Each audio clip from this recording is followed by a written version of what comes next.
ka-deliver. Ang starter po ito po ang nagpapag-andar ng makina ng sakyan po.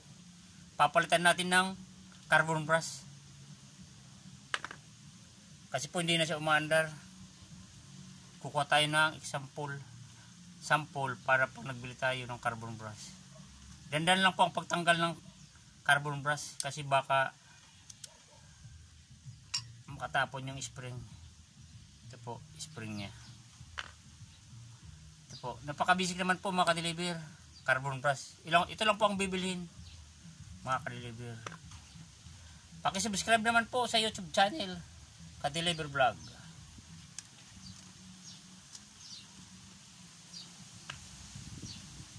Ganito lang po ang pagtanggal ng carbon brush mga ka-deliver.